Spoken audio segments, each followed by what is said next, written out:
Assalamualaikum warahmatullahi wabarakatuh dan selamat sore. Oke, hari ini kita akan membahas masih tentang turunan ya, tapi pada fungsi eksplisit. Nah, selama ini kita telah mengenal fungsi satu variabel di mana fx sama dengan y. Artinya apa? Y sama dengan x. Berarti si variabelnya itu variabel x pada fungsi si y atau fungsi si fx. Nah, sebagai contoh seperti ini.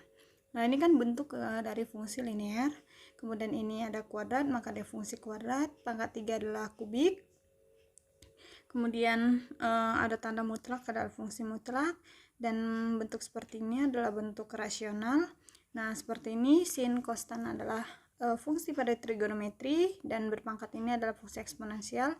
Ketika ada log ini adalah fungsi logaritma. Nah, perhatikan pada fungsi-fungsi ini bahwasanya semuanya itu variabelnya satu ya, yaitu variabelnya pada si x. Pada fungsi ini anggap aja fungsi si y pada si x. Nah, ini x semua, di sini juga x, sini x. Nah, fungsi ini juga x semua, ini juga x, dan ini juga x. Nah, fungsi yang hanya mengandung satu variabel fungsi ini aja bisa x atau bebas ya. Nah, di sini saya misalkan pada variabel x, maka disebut dengan fungsi eksplisit. Jadi kebalikan dari fungsi eksplisit adalah fungsi implisit. Nah, itu yang akan kita bahas pada hari ini. Nah, apakah itu fungsi dari implisit? Jadi fungsi implisit adalah fungsi yang memuat lebih dari satu variabel. Ingat ya, tadi eksplisit adalah dia memuat satu variabel. Variabel yang tadi disebutkan adalah variabel pada bentuk x. Nah, di sini dia adalah memuat lebih dari satu variabel. Nah, saya misalkan sini dua variabel. Jadi berjenis variabel bebas dan variabel terikat yang berada dalam satu ruas. Sedemikian hingga tidak bisa dipisahkan pada ruas yang berbeda. Artinya seperti apa? Dia berada dalam satu ruas. Nah, seperti ini. Di sini y ini kan tadi bentuknya y sama dengan misalnya 2x. Nah, x di sini adalah variabel bebas dan y ini variabel terikat atau fungsinya. Nah, di sini antara variabel bebas dan variabel terikat antara x dan y, saya misalkan variabel terikatnya y dan variabel bebasnya x ya. Nah, dia berada dalam satu ruas. Seperti ini. Ini kan berada dalam satu ruas kan? Nih, berada dalam satu ruas, mau dia ruas kanan, mau dia ruas kiri, dia berada dalam satu ruas. Nah, sehingga tidak bisa dipisahkan pada ruas yang berbeda. Oke, secara umum dapat dibentuk ya bahwa fx, y. Jadi variabelnya x dan y sama dengan c. C ini konstanta pada bilangan real. Jadi bebas mau 2, 3, 4, 5 ataupun 0 juga boleh.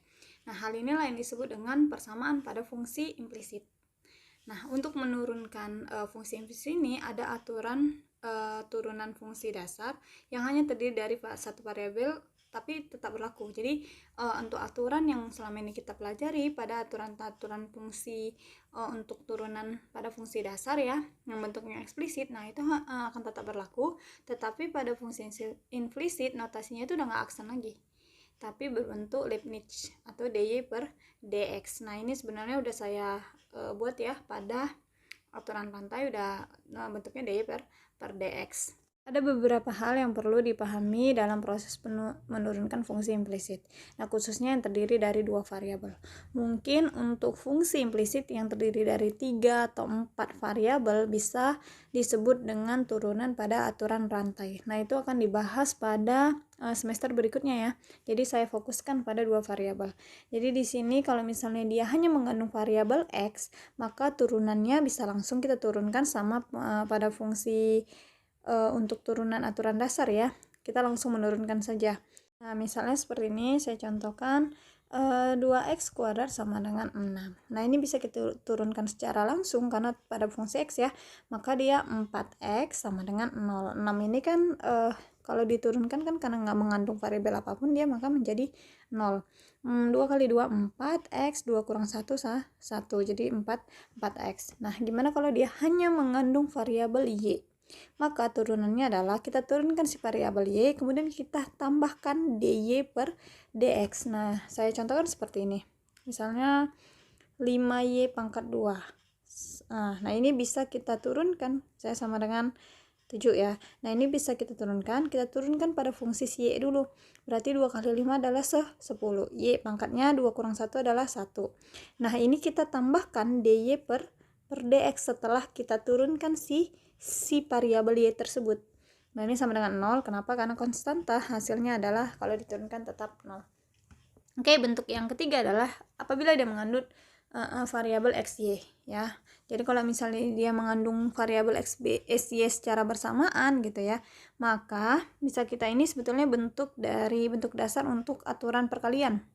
Jadi ketika x, y turunan dari y adalah d per dx. Nah, ini turunan pada si x, kemudian ini turunan pada si y. Jadi kalau misalnya saya misalkan ini sebagai U gitu, ini sebagai V. Jadi kalau misalnya contohnya XY aja ya sama dengan 5, maka ini U, ini V. Ya kan?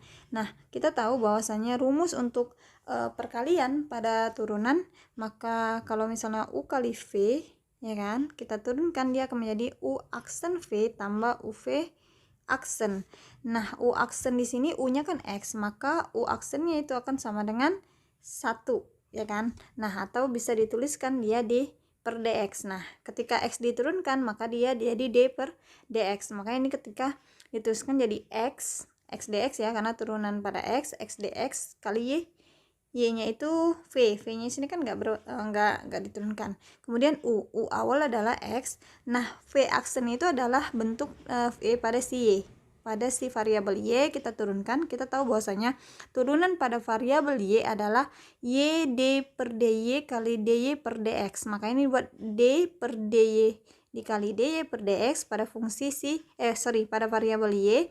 Kemudian X-nya tetap. Kenapa? Karena itu U, bukan turunannya ya. Nah, ini bisa saya tuliskan. Oke, ini saya buat aja X D per dx ya.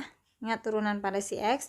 Nah, turunan pada Y adalah Y D per DY. Kita turunkan Y, kemudian kita tambahkan DY per dx. Nah, ini bisa sesuai ya. Maka kita bisa tuliskan, saya buat di sini. Maka U kali V aksen itu akan sama dengan U aksennya adalah X D per dx kali V-nya adalah Y, ya kan, ditambah U-nya adalah X, dan V aksennya adalah Y, DY, D per DY,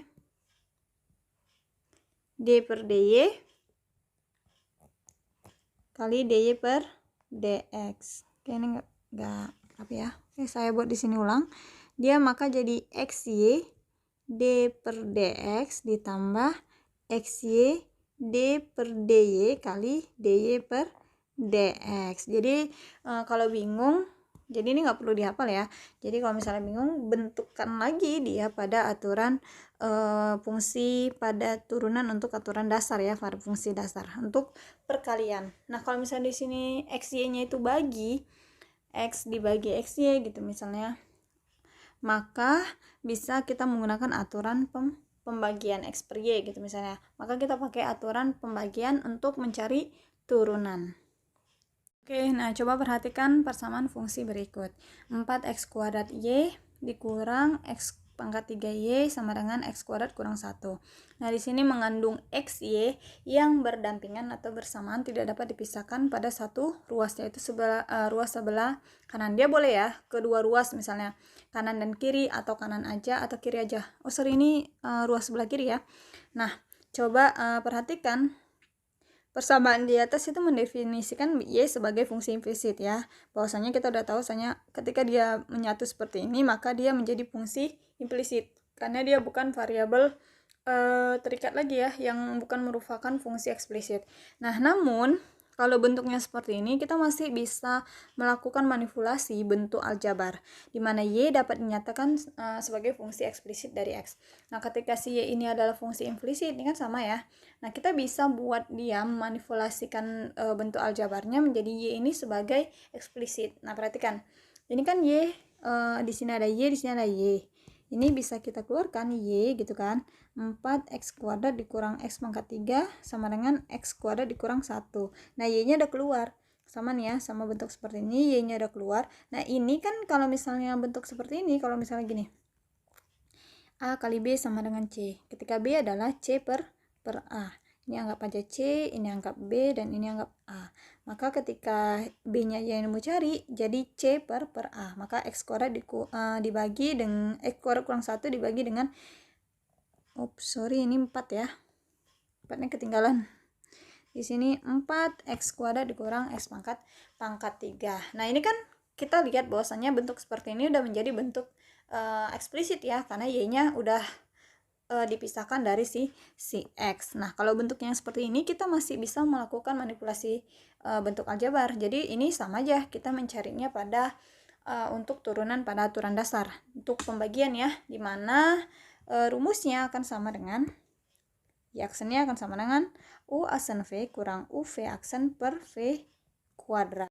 Maka kita cari bahwasanya U-nya itu X kuadrat kurang 1, maka U aksennya itu akan sama dengan 2X. Turunan dari X kuadrat kurang 1 adalah 2X. Nah, turunan dari V aksennya, V-nya tadi adalah 4X kuadrat kurang X pangkat 3 ya. Ini 4X kuadrat kurang X pangkat 3, kita turunkan bahwasanya jadi 4 kali 2 adalah 8X dikurang 3X kuadrat. Nah, udah kita dapat nih bahwa turunan dari U dan turunan dari V, kita masukkan aja kepada bentuk rumusnya. U aksen V dikurang UV aksen per V kuadrat. U aksennya berapa? Tadi U aksennya 2X ya, 2X. Nah, V-nya adalah bentuk 4X kuadrat kurang X pangkat 3, maka jadi sini tulis 4X kuadrat kurang X pangkat 3. Nah, ini kan bentuk kurang dikurang U. U-nya adalah X kuadrat dikurang 1, berarti ini X kuadrat dikurang 1.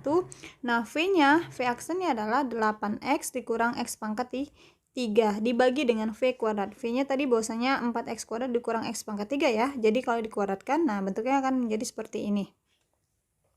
Kemudian kita jabarkan. Ini kita kalikan 2X kali 4X kuadrat jadi 8X pangkat 3. 2X dikurang dikali min X pangkat 3 menjadi min 2X pangkat 4. Kemudian ini tanda kurang. Nah, kita selesaikan dulu yang di dalam. Ini X pangkat 2 dikali 8X adalah 8X pangkat 3. X pangkat 2 dikali min 3X kuadrat menjadi min 3X pangkat 4. Min 1 dikali 8 adalah 8X sama dengan min 8X. Min 1 dikali min 3X kuadrat menjadi positif 3X kuadrat. Kemudian V kuadratnya kita tulis ulang. Oke nih, saya jabarkan kembali. Saya buat di mana ya? Di sininya aja. Bahwasanya dia akan menjadi 8X pangkat 3 dikurang 2X pangkat 4 dikurang nih ya, jadi min 8X pangkat 3 ditambah min kali min jadi positif 3X pangkat 4, min kali min jadi positif 8X, min kali plus menjadi min 3X pangkat 2 dibagi dengan 4X kuadrat dikurang X pangkat 3 pangkat 2. Nah, ini ada yang bisa kita coret. Ini 8 min ya. Berarti ini coret. Nah, min 2X pangkat 4 ditambah 3X pangkat 4. Ini sama ya, pangkatnya sama-sama pangkat 4, maka dia jadi X pangkat 4. Nah, makanya ditulis jadi X pangkat 4. Ini 8X, tidak ada lagi kawannya, makanya jadi 8X dikurang X 3X pangkat 2. Nah, inilah dia hasilnya dari pembentukan dari turunan tadi ya. Nah, bentuk yang tadi itu akan mudah kalau kita bisa memanipulasinya pada fungsi aljabar untuk Y yang implisit menjadi Y tadi bentuk eksplisit. Nah, gimana kalau bentuknya seperti ini? X kuadrat tambah Y kuadrat kurang 5X tambah 8Y tambah 2XY kuadrat sama dengan 19. Nah, di sini ketahui bahwasanya XY pangkat 2 ya. Di sini lah bentuk si implisit tadi ya. Dia di mana variabel terikat dan variabel bebasnya berada dalam satu ruas. Ini ruasnya sebelah kiri. Nah, di sini ada X, ada Y, ada XY juga di sini ya. Nah, ini kalau misalnya kita keluarkan sama seperti yang bentuk tadi, dia nggak akan bisa mengalami kesusahan untuk kalau kita mengeluarkan. Nah, bentuk yang seperti inilah yang kita coba dengan menggunakan aturan pada fungsi implisit. Jadi kita nggak perlu mengubahnya menjadi eksplisit ya, di mana Y menjadi eksplisit. Nah, kita langsung aja menggunakan aturan turunan pada fungsi implisit. Adapun langkah-langkah yang dapat kita lakukan untuk menentukan turunan fungsi implisit yang tadi pada soal tadi ya, bahwasanya X kuadrat tambah Y kuadrat kurang 5X tambah 8Y tambah 2XY kuadrat sama dengan 19. Nah, aturan yang pertama adalah perhatikan pada suku-suku X atau variabel X. Jadi kita hanya menurunkan pada variabel yang hanya mengandung X doang. Jadi ingat ya, tadi kita aturannya yang pertama, gimana kalau dia bentuknya variabelnya X, kemudian variabelnya hanya Y, variabelnya hanya bentuk variabelnya itu ada X, ada Y ya. Nah, itulah yang kita coba lakukan untuk melakukan penurunan pada fungsi implisit yang bentuknya seperti ini. Jadi kita fokus pada si suku-suku yang mengandung X doang, X saja ya. Maka di sini terlihat bahwasanya yang hanya mengandung suku X atau variabel X adalah nih X kuadrat dan 5X ya. Hanya X saja. Oke, maka bisa saya tuliskan. Saya akan tuliskan yang mengandung X itu hanya X kuadrat dan min 5X. Oke, nah sekarang kita turunkan. X kuadrat diturunkan menjadi 2X. Min 5X kita turunkan menjadi min 5. Oke, yang lainnya kita tetap tuliskan, kita biarkan aja, tapi kita fokus pada si X saja ya. Oke, nah kemudian langkah yang kedua, setelah fokus pada X tadi udah kita turunkan, sekarang kita fokus pada si Y. Ingat ya, Y itu kita turunkan, kemudian kita tambahkan DY per DX sama aturan yang sebelumnya udah saya jelaskan. Maka kita fokus yang hanya mengandung suku atau variabel Y. Di sini ada Y kuadrat dan 8Y. Oke ya, maka ini bisa kita tuliskan bahwasanya yang mengandung Y itu hanya Y kuadrat dan 8Y. Oke, kita turunkan dia menjadi Y kuadrat, kita tambahkan DY per DX, dan 8Y menjadi 8. Kenapa? Turunan dari 8Y adalah 8. Turunan dari Y kuadrat adalah 2Y. Kemudian kita tambahkan DY per DX, dan ini 8 juga kita tambahkan DY per DX. Jadi bentuknya akan menjadi 2X tambah 2Y DY per DX dikurang 5 tambah 8 DY per DX ditambah 2XY kuadrat. Nah, X sudah kita turunkan, Y sudah kita turunkan. Nah, sekarang yang mau kita turunkan adalah fungsi pada XY. Jadi sekarang langkah selanjutnya adalah kita memperhatikan bentuk X dan Y. Kita langkah selanjutnya adalah di mana variabel X dan Y adalah bersatu ya. Dia terdiri dari variabel X dan variabel Y. Maka tinggal yang ini. Yang ini udah kita turunkan, ini udah, tinggal yang ini. Oke, saya keluarkan 2XY kuadrat, saya keluarkan ya untuk mempermudah kita dalam mencarinya. Bahwasanya 2x y kuadrat ini kita pisahkan menjadi dua fungsi. Fungsi pertama 2x dan fungsi yang kedua y pangkat 2. Nah, ini kita misalkan sebagai 2x ini sebagai u, y pangkat 2 ini sebagai v. Nah, untuk u dan v ini kalau kita kalikan aturannya sama seperti pada fungsi eksplisit ya atau fungsi dasar. Kalau untuk perkalian bahwasanya u aksen v ditambah uv, v aksen. Nah, ini bisa kita turunkan 2x ini u ya, ini 2x ini sebagai u, ini sebagai u, dan ini sebagai v. Nah, jadi kalau misalnya u nya sama dengan 2x, maka u aksen itu akan sama dengan 2. Kenapa? Ingat ya, aturan pada x itu bahwasanya dia langsung diturunkan. Nah, aturan pada y itu, v nya itu kan y kuadrat, maka turunan dari v adalah 2y, ingat, ditambahkan dengan dy per dx. Nah, sehingga kalau kita masukkan dalam bentuk rumus, dia jadi u aksennya adalah 2 tadi ya. Nah, v-nya itu adalah y kuadrat ditambah ya, ini tambah u nya adalah 2x, v aksennya adalah 2y dy per dx, 2y dy per dx. Sehingga ini kita satukan, 2 kali 2 adalah 4 xy dy per dx. Jadi bentuknya 2y kuadrat ditambah 4xy dy per dx. Nah, ini kita masukkan dalam sini, kita ganti ini. Ini kan tadi yang belum diturunkan, maka kita gantikan yang bentuk ini, kita masukkan dalam yang bentuk di sini. Maka bentuk tetapnya 2x tambah 2y dy per dx dikurang 5 ditambah 8 dy per dx ditambah, nah ini kita ganti menjadi bentuk ini, 2y kuadrat ditambah 4xy dy per dx sama dengan 0. Oke ya. Nah, tahap selanjutnya adalah memisahkan atau menyatukan yang ada mengandung dy per dx nya seperti ini ya. Jadi kita tahu 2x tambah 2y dy per dx dikurang 5 ditambah 8 dy per dx ditambah 2y kuadrat ditambah 4xy dy per dx sama dengan 0. Nah, ini dy ini yang mengandung dy kita satukan. Berarti di sini mengandung y dy per dx adalah 2y, kemudian 8 sama 4xy. Nah, ini kita satukan. Kemudian yang nggak mengandung kita juga satukan. Ini kan nggak mengandung dy per dx, maka jadi 2x. 5 sendiri juga, 2y kuadrat, nih 2y kuadrat kita satukan. Kemudian ini kita pindahkan ke ruas kanan. Nah, ketika ini positif, maka pindah ke ruas kanan menjadi negatif. Negatif 2Y kuadrat. Nah, ketika ini positif juga, dia menjadi negatif. Ketika di sini min 5, dia pindah ke ruas kanan menjadi positif 5. Kemudian ini sama pada aturan pembagian ya. Ketika A kali B sama dengan C, maka B akan sama dengan C per A. Ini anggap sebagai C, ini anggap sebagai B, dan ini anggap sebagai A. Maka kalau kita mencari B-nya yang kita tinggal, maka C ini dibagi dengan A.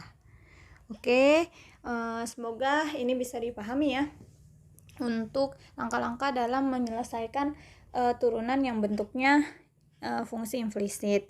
Nah, nanti kita akan bahas beberapa contoh-contoh atau kita diskusikan untuk lebih memahami. Oke, sampai di sini aja materinya untuk turunan pada fungsi implisit. Assalamualaikum warahmatullahi wabarakatuh dan selamat sore.